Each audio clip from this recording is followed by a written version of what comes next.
ಮಿತ್ರರೇ ನಮಸ್ಕಾರ. ಗಡಿಯಲ್ಲಿ ಜಟಾಪಟಿ ಮಾಡಿ ಸುಸ್ತಾದ ಚೀನಾ ಈಗ ಭಾರತದ ವಿರುದ್ಧ ಹೊಸ ತಂತ್ರಗಾರಿಕೆ ಆರಂಭಿಸಿದೆ.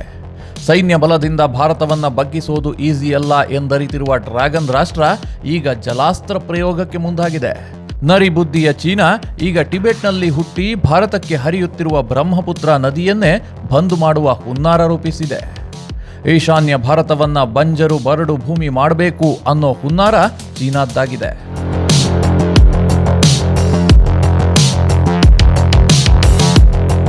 ನಿಜ ಮಿತ್ರರೇ, ಚೀನಾ ಒಂದೇ ಕಲ್ಲಿನಲ್ಲಿ ಎರಡು ಹಕ್ಕಿಯನ್ನ ಹೊಡೆಯೋಕೆ ಮುಂದಾಗಿದೆ.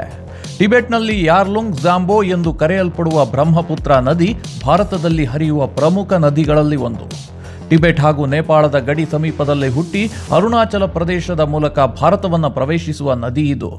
ಸದ್ಯ ಈ ನದಿಗೆ ಅಡ್ಡಲಾಗಿ ಬೃಹತ್ ಅಣೆಕಟ್ಟು ಕಟ್ಟೋಕೆ ಚೀನಾ ಪ್ಲಾನ್ ಮಾಡ್ತಿದೆ.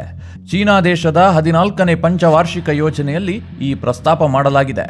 ಈ ಯೋಜನೆಯನ್ನ ಮುಂದಿನ ವರ್ಷ ಅನುಷ್ಠಾನಕ್ಕೆ ತರಲು ಚೀನಾ ನಿರ್ಧಾರ ಮಾಡಿದೆ. ಈ ಅಣೆಕಟ್ಟಿನಿಂದ ಚೀನಾಗೆ 2 ರೀತಿಯ ಲಾಭವಾಗಲಿದೆ.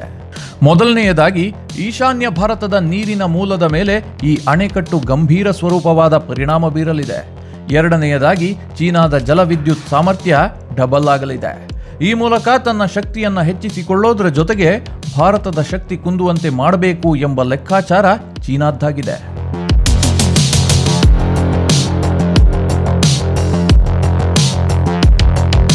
ಮಿತ್ರರೇ, ಭಾರತದಲ್ಲಿ ಎಷ್ಟೇ ನದಿಗಳಿರಬಹುದು, ಆದರೆ ಬ್ರಹ್ಮಪುತ್ರ ನದಿಗೆ ಅತಿ ಪ್ರಾಮುಖ್ಯ ಸ್ಥಾನವಿದೆ. ಯಾಕಂದ್ರೆ ಟಿಬೆಟ್ ಸ್ವಾಯತ್ತ ಪ್ರದೇಶದಲ್ಲಿ ಹುಟ್ಟುವ ಈ ನದಿ ಅರುಣಾಚಲ ಮೂಲಕ ಭಾರತವನ್ನು ಪ್ರವೇಶಿಸುತ್ತೆ. ಬಳಿಕ ಅಸ್ಸಾಂ ಮೂಲಕವಾಗಿ ಬಾಂಗ್ಲಾದೇಶಕ್ಕೆ ಈ ನದಿ ಹರಿದು ಹೋಗುತ್ತೆ. ಈ ಭಾಗದಲ್ಲಿ ಬ್ರಹ್ಮಪುತ್ರ ಜೀವನದಿ ಇದ್ದಂತೆ. ಇದನ್ನೆಲ್ಲ ಅಧ್ಯಯನ ಮಾಡಿರುವ ಚೀನಾ ಈಗ ಭಾರತಕ್ಕೆ ಜಲಾಘಾತ ನೀಡೋಕೆ ಬ್ರಹ್ಮಪುತ್ರ ನದಿಯನ್ನ ಬಳಸಿಕೊಳ್ಳಲು ಮುಂದಾಗಿದೆ. ಈಗಾಗಲೇ ಬ್ರಹ್ಮಪುತ್ರ ನದಿಗೆ ಹಲವಾರು ಅಣೆಕಟ್ಟುಗಳನ್ನು ಚೀನಾ ಕಟ್ಟಿದೆ. ಅದು ಭಾರತಕ್ಕೆ ಬ್ರಹ್ಮಪುತ್ರ ನದಿಯಿಂದ ಹರಿದು ಬರುವ ನೀರಿನ ಮೇಲೆ ದೊಡ್ಡ ಪ್ರಮಾಣದ ಹಾನಿಯನ್ನು ಮಾಡಿಲ್ಲ. ಆದ್ರೀಗ ಬ್ರಹ್ಮಪುತ್ರ ನದಿಯನ್ನ ಸಂಪೂರ್ಣವಾಗಿ ಅಡ್ಡಗಟ್ಟಿ ಭಾರತ ಹಾಗೂ ಬಾಂಗ್ಲಾದೇಶದಲ್ಲಿರುವ ಬ್ರಹ್ಮಪುತ್ರ ನದಿ ಪಾತ್ರವನ್ನ ಬರಡಾಗಿಸುವ ಯೋಜನೆಯನ್ನ ಚೀನಾ ಕೈಗೆತ್ತಿಕೊಳ್ತಿದೆ. ನಿಜ ಮಿತ್ರರೇ, ಪ್ರಪಂಚದ ಅತಿ ದೊಡ್ಡ ಜಲವಿದ್ಯುತ್ ಸಾಮರ್ಥ್ಯ ಹೊಂದಿರುವ ಅಣೆಕಟ್ಟು ಅಂದ್ರೆ ಅದು 3 ಗಾರ್ಜಸ್ ಡ್ಯಾಮ್. ಚೀನಾದ ಈ 3 ಗಾರ್ಜಸ್ ಡ್ಯಾಮ್ 2335 ಮೀಟರ್ ಉದ್ದವಿದ್ದು ಸಮುದ್ರ ಮಟ್ಟದಿಂದ 175 ಮೀಟರ್ ಎತ್ತರದಲ್ಲಿದೆ.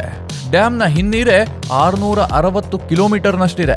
ಸುಮಾರು 1388 TMC ನೀರು ಶೇಖರಿಸುವ ಸಾಮರ್ಥ್ಯವಿರುವ ಈ 3 ಗಾರ್ಜಸ್ ಡ್ಯಾಮ್ ಚೀನಾದ ಕೃಷಿಗೆ ಆಧಾರ ಸ್ತಂಭ.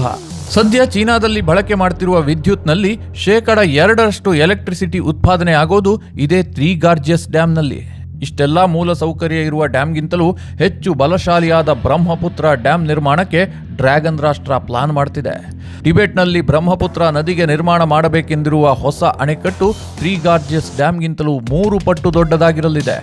ಚೀನಾದ ಪವರ್ ಕನ್ಸ್ಟ್ರಕ್ಷನ್ ಕಾರ್ಪ್ ಅಧ್ಯಕ್ಷ ಆನ್ ಜಿಯಾಂಗ್ ಹೇಳುವ ಪ್ರಕಾರ, ಬ್ರಹ್ಮಪುತ್ರ ನದಿಗೆ ಕಟ್ಟಲಿರುವ ಡ್ಯಾಮ್ ಬರೀ ಪವರ್ ಹೌಸ್ ಅಷ್ಟೇ ಅಲ್ಲದೆ ಪರಿಸರ, ರಾಷ್ಟ್ರೀಯ ಭದ್ರತೆ, ಜೀವನ ಮಟ್ಟ ಮತ್ತು ಅಂತಾರಾಷ್ಟ್ರೀಯ ಮಟ್ಟದಲ್ಲಿಯೂ ಇದು ಸಹಕಾರಿಯಾಗಲಿದೆ.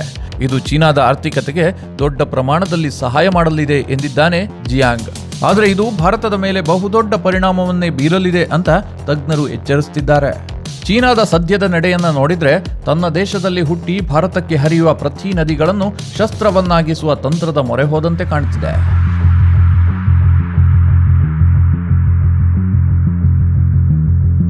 ಚೀನಾ ಟಿಬೆಟ್ನಲ್ಲಿ ಮೇಲಿಂದ ಮೇಲೆ ಡ್ಯಾಮ್ ಬಿಲ್ಟ್ ಮಾಡೋದನ್ನು ನೋಡಿದ್ರೆ ಚೀನಾ ಭಾರತದ ಮೇಲೆ ಹೈಡ್ರೋ ವಾರ್ ಮಾಡೋಕೆ ಮುಂದಾಗಿದೆಯಾ ಅನ್ನೋ ಅನುಮಾನಗಳು ತಜ್ಞರ ವಲಯದಲ್ಲಿ ಕಾಡ್ತಿದೆ. ಮಿತ್ರರೇ, ಒಂದು ದೇಶದ ಆರ್ಥಿಕತೆ ಮೇಲೆ ಅಲ್ಲಿನ ನದಿಗಳ ಪಾತ್ರ ಬಹುಮುಖ್ಯ. ನಿಮಗೆಲ್ಲ ಗೊತ್ತಿರೋ ಹಾಗೆ ವಿಶ್ವದ ನಾಗರಿಕತೆ ಮೂಲವೇ ನದಿಗಳು. ನಮ್ಮ ನಾಗರಿಕತೆ ಹುಟ್ಟಿದ್ದು ನದಿಗಳಿಂದಲೇ, ನಮ್ಮ ನಾಗರಿಕತೆ ಬೆಳೆದು ಬಂದಿದ್ದು ನದಿಗಳಿಂದಲೇ. ನಾವಿಂದು ಜೀವನಕ್ಕೆ ನಂಬಿರುವುದು ಸಹ ನದಿಗಳನ್ನೇ. ಮಿತ್ರರೇ, ಟಿಬೆಟ್ ಹಾಗೂ ಹಿಮಾಲಯದಲ್ಲಿ ಹುಟ್ಟಿ ಹರಿಯುವ ನದಿಗಳು ಇಂದು ವಿಶ್ವದ ಅರ್ಧದಷ್ಟು ಜೀವರಾಶಿಗೆ ಜೀವನಾಧಾರ. ಈ ನದಿಗಳ ಒಡೆತನ ಇರೋದು ಚೀನಾ ಹಾಗೂ ಭಾರತಕ್ಕೆ. ಟಿಬೆಟ್ ಒಂದು ಹಿಮಚ್ಛಾದಿತ ಪರ್ವತ ಪ್ರದೇಶವಾದರೂ ಇಲ್ಲಿ ಹುಟ್ಟುವ 100 ನದಿಗಳು ಆಗ್ನೇಯ ಏಷ್ಯಾದ ಜೀವನಾಧಾರ. ಇದನ್ನ ಅರಿತೆ ಚೀನಾದ ಮಾವೋ ಝೆಡಾಂಗ್ 1950ರಲ್ಲಿ ಟಿಬೆಟ್ ಅನ್ನ ಆಕ್ರಮಿಸಿಕೊಂಡಿದ್ದ. ಮಿತ್ರರೇ, ಟಿಬೆಟ್ ಚೀನಾ ವಶವಾದ ಬಳಿಕ ಭಾರತ ಹಲವಾರು ಜಲ ವಿವಾದವನ್ನ ಚೀನಾದೊಂದಿಗೆ ಎದುರಿಸುತ್ತಲೇ ಇದೆ. ಟಿಬೆಟ್ ಇಂದು ಸ್ವತಂತ್ರವಾಗಿದ್ರೆ ಭಾರತಕ್ಕೆ ಇದು ಯಾವ ರಗಳೆಯೂ ಇರ್ತಿರಲಿಲ್ಲ. ಬದಲಾಗಿ ಈ ನದಿಗಳಿಂದ ಭಾರತ ಅತಿ ಹೆಚ್ಚಿನ ಲಾಭ ಪಡೆದುಕೊಳ್ಳಬಹುದಿತ್ತು. ಆದರೆ ಟಿಬೆಟ್ ಚೀನಾದ ಕೈವಶವಾಗಿ ಹೋಗಿದೆ. ಈಗ ಹಿಂದಾದ ತಪ್ಪನ್ನ ಕನವರಿಸಿದ್ರೆ ಯಾವ ಪ್ರಯೋಜನವೂ ಇಲ್ಲ. ಕೇವಲ ಅದರಿಂದಾದ ಪರಿಣಾಮ ಎದುರಿಸಬೇಕಷ್ಟೇ. ಮಿತ್ರರೇ, ಸದ್ಯ ಚೀನಾ ಬ್ರಹ್ಮಪುತ್ರ ನದಿಗೆ ಬೃಹತ್ ಅಣೆಕಟ್ಟು ಕಟ್ಟೋಕೆ ಮುಂದಾಗಿದೆ. ಮಾತ್ರವಲ್ಲ, ಇದು ವಿಶ್ವದ ಅತಿ ದೊಡ್ಡ ಜಲವಿದ್ಯುತ್ ಸಾಮರ್ಥ್ಯವಿರುವ ಅಣೆಕಟ್ಟು ಎಂಬ ಖ್ಯಾತಿಗೂ ಪಾತ್ರವಾಗಲಿದೆ. ಮಿತ್ರರೇ, ಒಂದು ಅಂದಾಜಿನ ಪ್ರಕಾರ ಟಿಬೆಟ್ನಲ್ಲಿ ಹುಟ್ಟುವ ಈ ಬ್ರಹ್ಮಪುತ್ರ ನದಿಯಿಂದ 80 ದಶಲಕ್ಷ ಕಿಲೋವ್ಯಾಟ್ ವಿದ್ಯುತ್ ಉತ್ಪಾದನೆ ಮಾಡಬಹುದಾಗಿದೆ. ಅಷ್ಟು ಪ್ರಾಕೃತಿಕ ಸಂಪದ್ಭರಿತ ಪ್ರದೇಶದಲ್ಲಿ ಈ ನದಿ ಹರಿಯುತ್ತದೆ. ಹೀಗಾಗಿ ಚೀನಾ ಈ ನದಿಗೆ ದೊಡ್ಡ ಅಣೆಕಟ್ಟು ಕಟ್ಟಿ ವಿದ್ಯುತ್ ತಯಾರಿಕೆ ಮಾಡಿಕೊಳ್ಳೋದರ ಜೊತೆಗೆ ಭಾರತಕ್ಕೂ ಆಘಾತ ನೀಡಬೇಕು ಎಂಬ ಉದ್ದೇಶವನ್ನು ಹೊಂದಿದೆ. ಆದರೆ ಚೀನಾ ಯಾವುದೇ ನದಿಗೆ ಅಣೆಕಟ್ಟು ಕಟ್ಟಬೇಕಂದ್ರೂ ಆ ನದಿ ಹರಿದು ಹೋಗುವ ದೇಶದ ಅನುಮತಿ ಪಡೆದುಕೊಳ್ಳುವುದು ಅಗತ್ಯ. ಅಲ್ಲೊಂದು ಒಪ್ಪಂದ ಏರ್ಪಟ್ಟರೆ ಮಾತ್ರ ಆ ನದಿಗೆ ಅಣೆಕಟ್ಟು ಕಟ್ಟೋಕೆ ಸಾಧ್ಯ. ಸದ್ಯ ಬ್ರಹ್ಮಪುತ್ರ ನದಿಗೆ ಅಣೆಕಟ್ಟು ಕಟ್ಟಬೇಕಾದ್ರೂ ಭಾರತ ಹಾಗೂ ಬಾಂಗ್ಲಾದೇಶದ ಅನುಮತಿ ಪಡೆದುಕೊಳ್ಳಬೇಕಾಗುತ್ತೆ. ಈ ಎರಡೂ ದೇಶದ ನಡುವೆ ಒಂದು ಒಪ್ಪಂದ ಮಾಡಿಕೊಳ್ಳಬೇಕಾಗುತ್ತೆ. ಆದರೆ ಮಿತ್ರರೇ, ಚೀನಾ ಒಪ್ಪಂದ ಮಾಡಿಕೊಂಡಂತೆ ನಡೆಯೋದಿಲ್ವಲ್ಲ, ಅದೇ ಈಗ ಭಾರತಕ್ಕೆ ಕಾಡ್ತಿರುವ ಭಯ.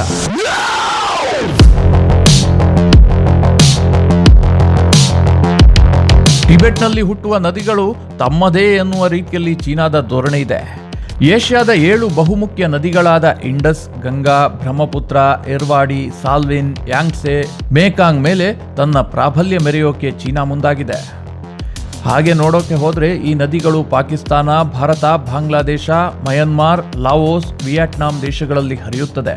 ಆದರೆ ಈ ಎಲ್ಲ ನದಿಗಳು ಹಾಗೂ ಅದರ ಉಪನದಿಗಳ 48% ನೀರು ಭಾರತಕ್ಕೆ ನೇರವಾಗಿ ಹರಿದು ಬರುತ್ತದೆ. ಹೀಗಾಗಿಯೇ ಈ ನದಿಗಳನ್ನು ಬಳಸಿಕೊಂಡು ಭಾರತವನ್ನು ನಿಯಂತ್ರಿಸೋಕೆ ಚೀನಾ ಸ್ಕೆಚ್ ರೂಪಿಸಿದೆಯಾ ಅನ್ನುವ ಅನುಮಾನ ಕಾಡ್ತಿದೆ. ನಿಜಕ್ಕೂ ಬ್ರಹ್ಮಪುತ್ರ ನದಿಗೆ ಚೀನಾ ಅಣೆಕಟ್ಟು ಕಟ್ಟೋಕೆ ಮುಂದಾಗ್ತಿರೋದು ಭಾರತಕ್ಕೆ ತೀರಾ ಕಳವಳಕಾರಿಯಾದ ವಿಚಾರ. ಮುಂದೊಂದು ದಿನ ಈ ಡ್ಯಾಮ್ ಡಿಸ್ಪ್ಯೂಟ್ ಬಹುದೊಡ್ಡ ಜಲಯುದ್ಧಕ್ಕೂ ವೇದಿಕೆಯಾದರೂ ಅಚ್ಚರಿಯಿಲ್ಲ. ಸದ್ಯ ಭಾರತ ಯಾವ ರೀತಿಯಾಗಿ ಚೀನಾದ ಈ ಡ್ಯಾಮ್ ಕುತಂತ್ರವನ್ನ ಎದುರಿಸುತ್ತೆ ಅನ್ನೋದೇ ಪ್ರಶ್ನೆಯಾಗಿದೆ.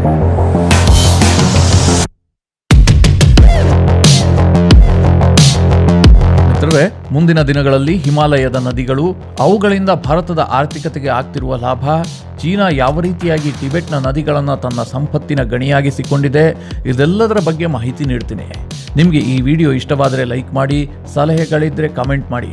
ಹಾಗೂ ನೀವಿನ್ನೂ ನಿಮ್ಮ ನೆಚ್ಚಿನ ಸಂಸ್ಕಾರ ಸೌರಭ ಯೂಟ್ಯೂಬ್ ಚಾನಲ್ಗೆ ಸಬ್ಸ್ಕ್ರೈಬ್ ಆಗಿಲ್ಲ ಅಂತಾದರೆ ಈ ಕೂಡಲೇ ಸಬ್ಸ್ಕ್ರೈಬ್ ಆಗಿ, ಎಲ್ಲ ನೋಟಿಫಿಕೇಶನ್ಗಾಗಿ ಬೆಲ್ ಐಕಾನ್ ಒತ್ತಿ.